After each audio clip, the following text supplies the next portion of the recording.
आकाशवाणी रांची से प्रस्तुत है समाचार ध्वनि चित्र।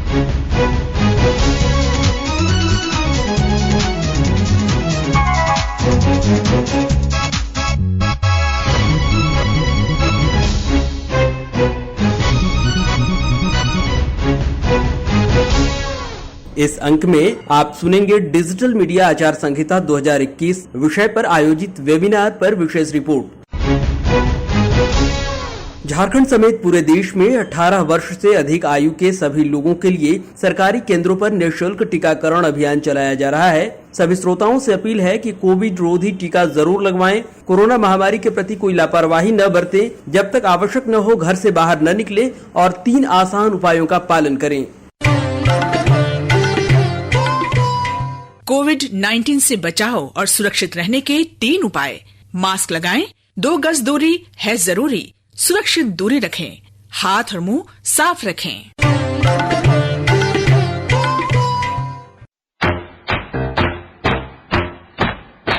चलो मिलकर एक शुरुआत करें, चलो एक फैसला आज करें, मास्क नहीं तो टोकेंगे, कोरोना को रोकेंगे, चलो एक इरादा करते हैं, चलो कुछ वादा करते हैं, मास्क नहीं तो टोकेंगे, कोरोना को रोकेंगे। भारत सरकार द्वारा जनहित में जारी। सूचना तथा प्रसारण मंत्रालय के पत्र सूचना कार्यालय रांची, पटना, लखनऊ और देहरादून द्वारा 7 जुलाई को डिजिटल मीडिया आचार संहिता 2021 विषय पर ई बैठक का आयोजन किया गया। ई बैठक में मुख्य वक्ता के रूप में सूचना तथा प्रसारण मंत्रालय के संयुक्त सचिव विक्रम सहाय के अलावा पत्र सूचना कार्यालय के अधिकारियों, आकाशवाणी और दूरदर्शन के अधिकारियों सहित मुख्य समाचार प्रकाशकों, OTT प्लेटफॉर्म पर काम करने वाले निर्माताओं, निर्देशकों के साथ वरिष्ठ पत्रकार और पत्रकारिता से जुड़ी संस्थाओं के प्रतिनिधियों ने हिस्सा लिया। सबसे पहले बैठक का संचालन करते हुए PIB पटना के निदेशक दिनेश कुमार ने बताया, कार्यक्रम का विषय डिजिटल मीडिया एथिक्स कोड 2021। इस विषय पर आज हमारे ये इंटरैक्टिव सेशन या अंतर संवाद सत्र जो है ये कार्यक्रम आयोजित किया गया है। आज हमारा मुख्य फोकस जो है इस डिजिटल एथिक्स कोड के पार्ट 3 पे होगा, जिनका संबंध ऑनलाइन और डिजिटल मीडिया जो कि न्यूज या न्यूज से संबंधित कार्यक्रम का प्रसारण इस माध्यम से करते हैं, उस पर हमारा फोकस आज ये रहेगा। सूचना तथा प्रसारण मंत्रालय के संयुक्त सचिव विक्रम सहाय ने ई बैठक को संबोधित करते हुए कहा कि डिजिटल मीडिया आचार संहिता 2021 का उद्देश्य अभिव्यक्ति की स्वतंत्रता को कायम रखते हुए OTT प्लेटफॉर्म पर प्रसारित होने वाली सामग्री की गुणवत्ता को बनाए रखना है। पिछले कुछ वर्षों में देखा गया है कि हमारे देश में डिजिटल मीडिया का जो यूसेज है काफी बढ़ गया है। एक सप्ताह पहले ट्राई का रिपोर्ट था कि पिछले 6 सालों में data usage in India has gone up by 43 times, 43 गुना ये बढ़ गया है।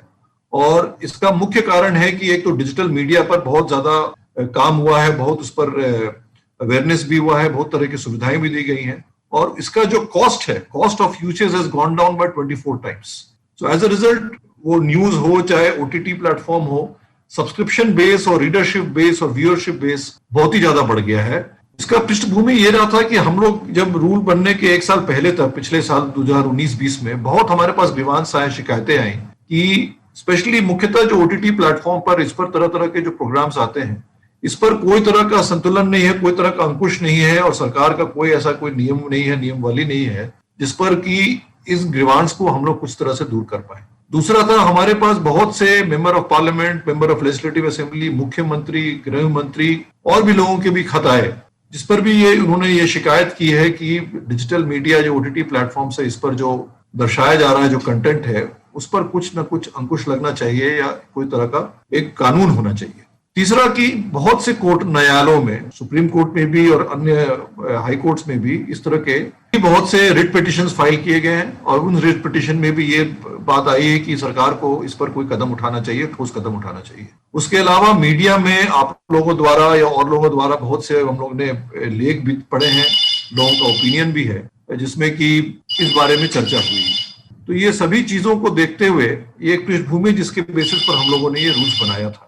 जो इसका बेसिक प्रिंसिपल्स है, एक लिबरल अप्रोच है, अपहोल्डिंग मीडिया फ्रीडम, एक जो आज के दिन में जो कानून है बेस्ड ऑन एग्जिस्टिंग स्टैट्यूट, हम लोगों ने कोई नया कानून नहीं बनाया है, इंफॉर्मेशन टेक्नोलॉजी एक्ट 2000 है, उसी के तहत ये रूल को बनाया गया है। एक को रेगुलेटरी आर्किटेक्चर है जिसमें कि स्टेक होल्डर्स और सरकार और जितने लोग हैं उनका एक कोऑपरेटिव सिस्टम, कोऑपरेशन के साथ, एक कोऑर्डिनेशन एफर्ट के साथ ये को रेगुलेटरी आर्किटेक्चर बनाया गया है। और हमारे देश में जो पहले से जो प्रोसीजर्स रहा है डोमेस्टिक और इंटरनेशनल, डोमेस्टिक में हमारे देश में, उन प्रैक्टिस को हम लोगों ने यूटिलाइज किया।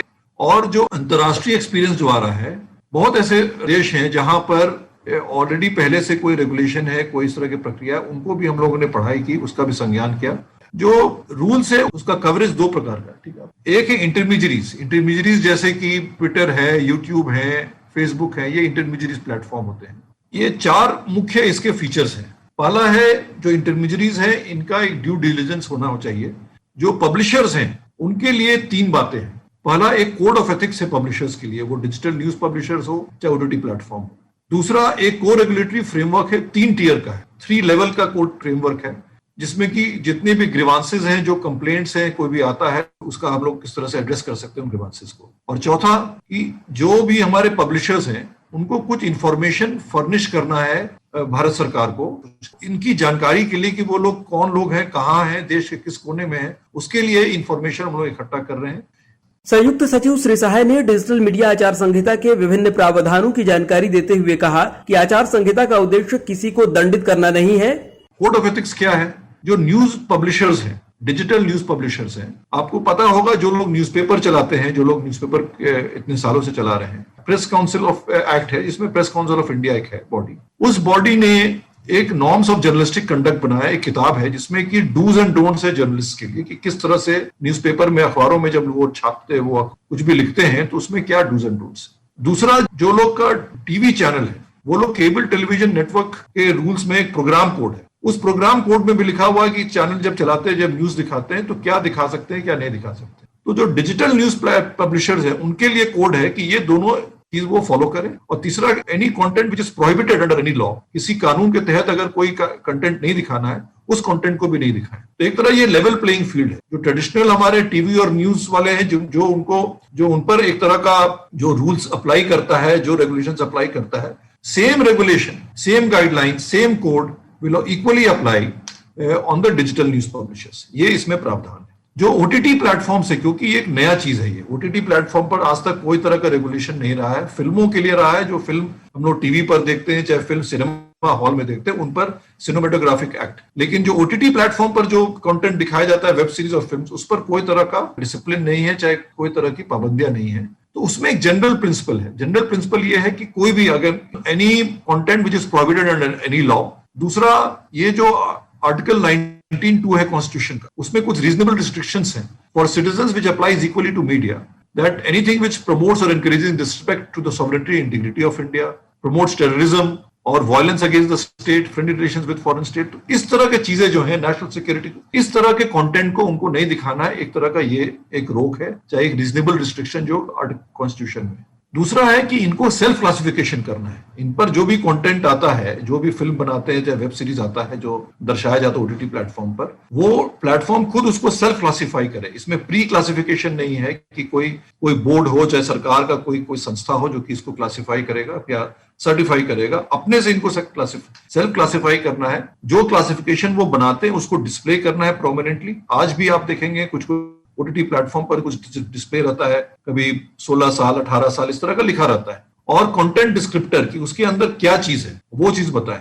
सबसे अहम मुद्दा है कि एक access restriction to a child, की बच्चों को एक्सेस कैसे मिले और कितना मिले, एज गेटिंग, पेरेंटल कंट्रोल, ये एक बहुत ही मुख्य चीज है। बिकॉज बाकी देशों में भी जिस तरह का ये कंट्रोल मैकेनिज्म बना है, सबसे बड़ा इशू है any content which is inappropriate to children, harmful to children, children have to be protected. बच्चों को इससे हम लोग को बचा के रखना है। इसलिए एज गेटिंग और पेरेंटल लॉक्स ये बहुत ही अहम इसका एक पहलू है हमारे रूल्स का। जो सेल्फ क्लासिफिकेशन है, ये क्लासिफिकेशन हम लोग ने 5 स्तर पर किया है। एक जो यूनिवर्सल, जो सभी लोग देख सकते हैं, दूसरा 7 साल के ऊपर, तीसरा 13 साल के ऊपर, 16 साल के ऊपर, और एडल्ट जो 18 साल के ऊपर। ये अलग अलग क्लासिफिकेशन हम लोग ने बनाया है, 5 लेवल क्लासिफिकेशन। और ये इंटरनेशनल प्रैक्टिस जो होता है, और भी देशों में इस तरह का प्रैक्टिस है, उसको देखते हुए और हमारे देश में भी बहुत सी कमेटियां ने सिफारिश की थी। ये सिफारिशों को देखते हुए ये हम लोग ने 5 लेवल क्लासिफिकेशन ओटीटी प्लेटफॉर्म्स के लिए बनाया है। सबसे मुख्य इसका जो रूल का जो एक भाग है वो है ग्रीवांस एड्रेसल। जैसे मैंने पहले बताया कि लोगों का बहुत सा ग्रीवांस आया है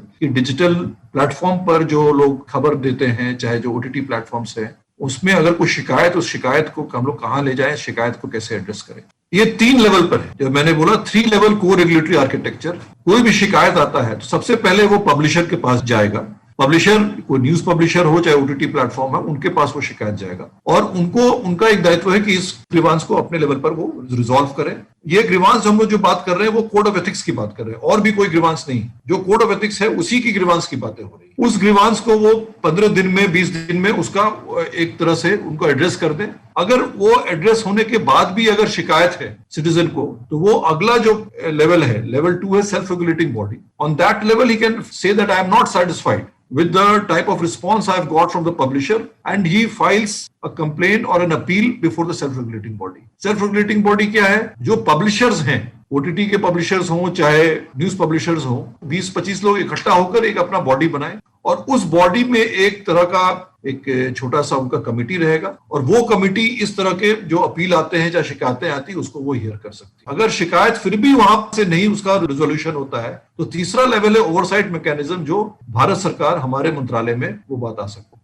पब्लिशर का काम क्या है? एक ग्रीवांस ऑफिसर को अपॉइंट करे। ग्रीवांस ऑफिसर कोई भी हो सकता है। जो एक न्यूज पोर्टल अकेला आदमी चला रहा है वो खुद भी ग्रीवांस ऑफिसर हो सकता है। कोई प्री क्वालिफिकेशन नहीं चाहिए कि कोई इस बैकग्राउंड का हो, लॉ बैकग्राउंड का हो, चाहे किसी और तरह का उसका एक्सपीरियंस हो, ऐसी कोई जरूरत नहीं है। कोई भी ग्रीवांस ऑफिसर हो सकता है और उसका काम है कि जो भी ग्रीवांस आता है उसको एक्नॉलेज करें और उसको एक समय के अंदर उसका एक डिस्पोजल करें।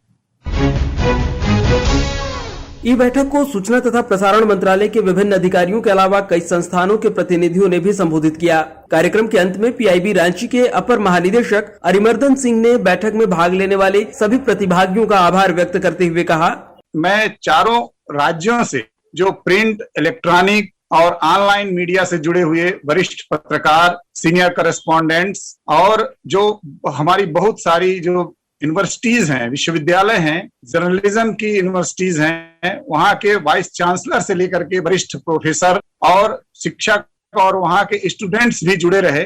साथ ही रेडियो से एफएम चैनल्स और बहुत सारे इंडिपेंडेंट जर्नलिस्ट जो थे वो इसमें से जुड़े रहे। तो उन सभी का मैं हृदय से आभार प्रकट करता हूं एवं धन्यवाद देता हूं कि उन्होंने इतने समय तक जुड़े रह करके अपना अमूल्य समय दिया।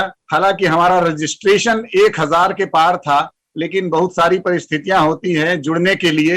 फिर भी हमारी तादाद जो जितनी संख्या में लोग जुड़े थे उससे स्पष्ट होता है कि लोगों में इस डिजिटल मीडिया एथिक्स कोड को जानने की कितनी ललक थी। और ये बात और भी स्पष्ट हो जाती है जो इंटरैक्टिव सेशन था माननीय संयुक्त सचिव महोदय के साथ, कि लोगों ने किस किस तरह की जो उनके मन में शंकाएं थी उन्होंने दूर किया इसको।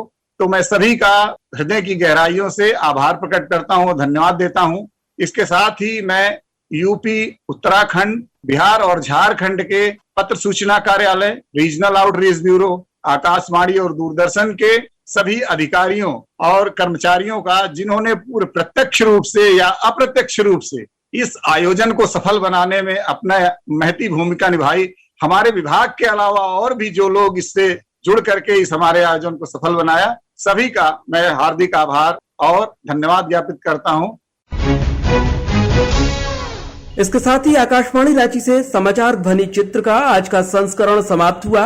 हर शनिवार को यह कार्यक्रम रात्रि 7:45 बजे समाचार एकांश द्वारा प्रस्तुत किया जाता है। संपादक अब्दुल हमीद, प्रस्तुतकर्ता अरविंद कुमार और प्रवक्ता चंदन कुमार कौंडिल्य।